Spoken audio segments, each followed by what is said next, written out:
Здравейте! Казвам Степ Божидар и днес ще ти представя моята първа топ класация. И тя е топ 6 моите зайчета. Започвам с класацията. На номер 6 съм сложил Плъха. Сега ще ви разкажа неговата история. Плъха се роди на 21 април 2019 година.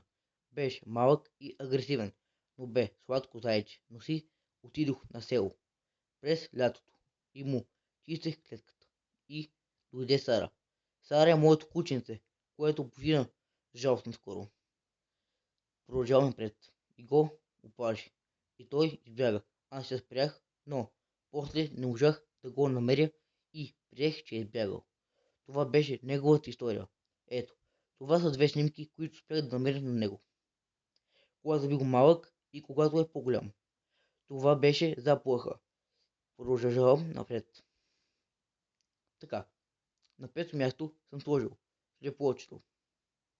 Започвам с историята на слепоочето. Слепоочето се роди на 21 април 2019 година. То не е слепо, само така изглежда. Но бе много сладичко и много добричко. Много продадох, защото бяха ми много. Ето, това беше неговата история. Ето, вижте. Двете снимки, които успях да намеря на слепоочето. Те не са много добри, но с това разполагам. Това беше за слепоочето. Продължавам напред. На номер 4 съм сложил Гери. Започвам с нейната история. Гери се роди на 21 април 2019 година. Тя бе много добричко и леко агресивна, но умря от слънчев удар, поради това, че бе много закръглена. Не по моя вина. Сега ще ви разкажа за жалост за нейната смърт. Беше лятото, август месец. Аз я бях продал на една моя позната. И тя я беше сложила на терасата. Но до лятото я беше много хранила и беше много закръглена. И тя била на работа. И когато се върнала, тя беше починала.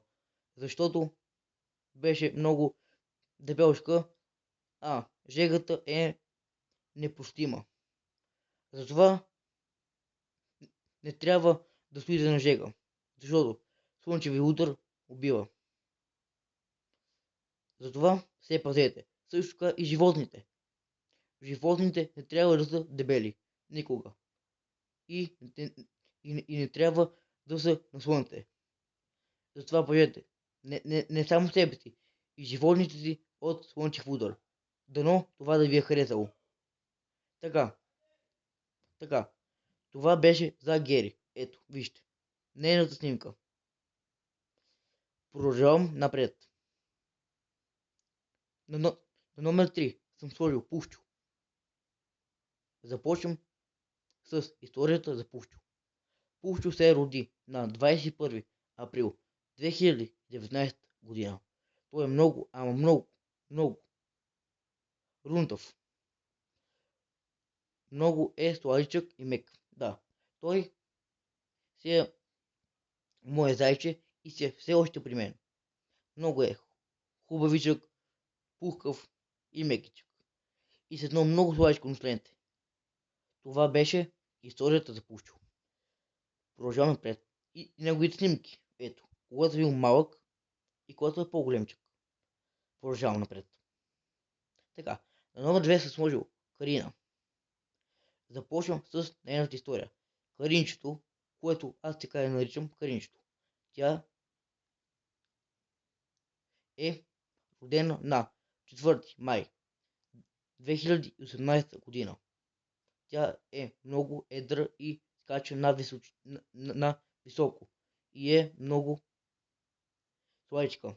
Тя е майка на Пушчо, Слепоочето, Гери, Плъха. На всички зайчета, които ви показват до сега. Те са нейните деца. Или малки зайчета. Тя скача Високо, доста високо, на половин метър височина. Съм я мерил.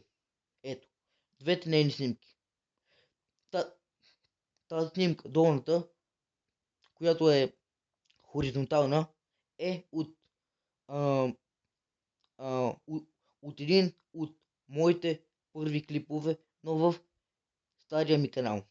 Ако искате, гледайте там. Но препоръчвам ви да си гледате вече в този, защото в този ще качвам вече видеа. И другата снимка, която е тук е мъничка и много сладичка. Да, ето. Това беше за Каринчето. Продължавам напред. Така, на номер 1 съм сложил легендарния и велик Снежко.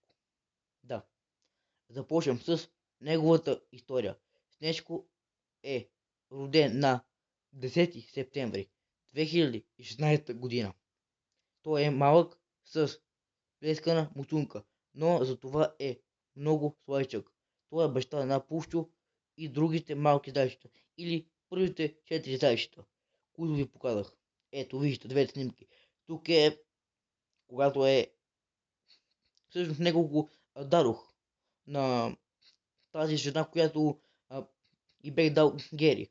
А Каринчето забрави за нея, тя си е още при мен. Ето. А на тази втора снимка тук прави малките зайчета. Да. Това беше от този клип. Не забравяйте да се абонирате и да го харесате. Надявам се да ви е харесал. Довиждане с мен.